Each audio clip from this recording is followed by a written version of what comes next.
Part 2.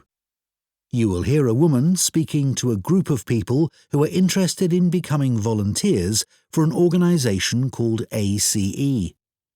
First, you have some time to look at questions 11 to 15.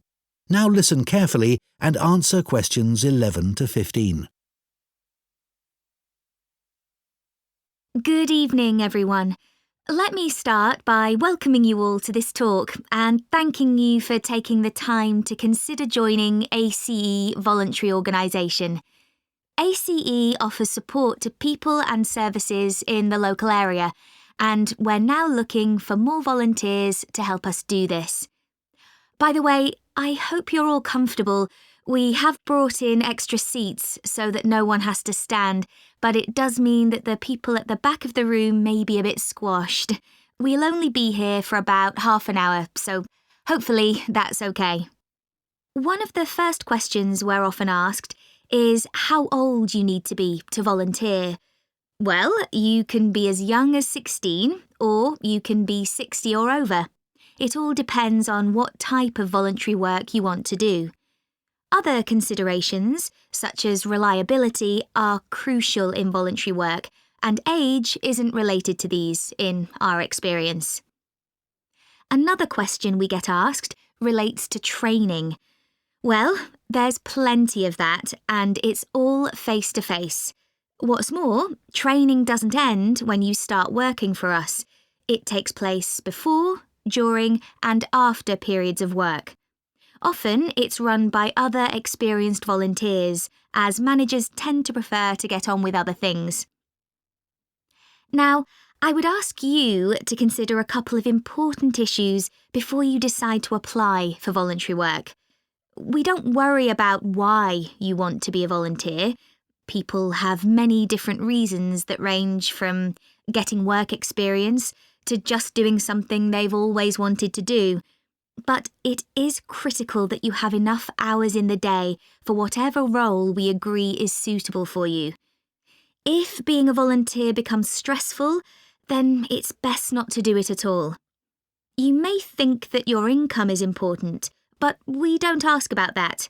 It's up to you to decide if you can work without earning money. What we value is dedication. Some of our most loyal volunteers earn very little themselves, but still give their full energy to the work they do with us.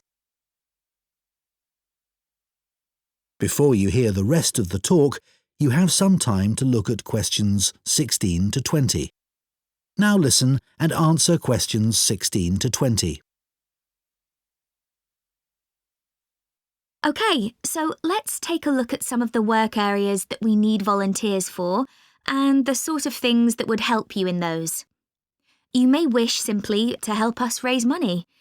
If you have the creativity to come up with an imaginative or novel way of fundraising, we'd be delighted, as standing in the local streets or shops with a collection box can be rather boring.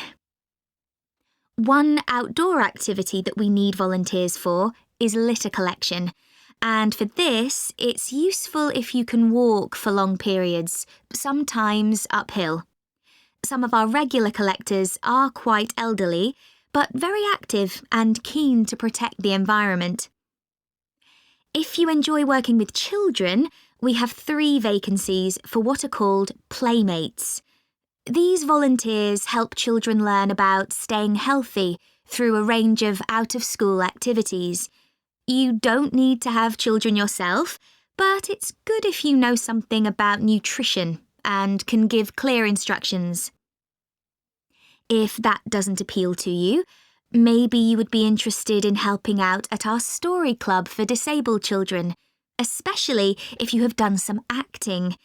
We put on 3 performances a year based on books they have read, and we're always looking for support with the theatrical side of this. The last area I'll mention today is first aid. Volunteers who join this group can end up teaching others in vulnerable groups who may be at risk of injury. Initially, though, your priority will be to take in a lot of information and not forget any important steps or details. Right, so does anyone have any questions for me about it? That is the end of Part 2. You now have 30 seconds to check your answers to Part 2.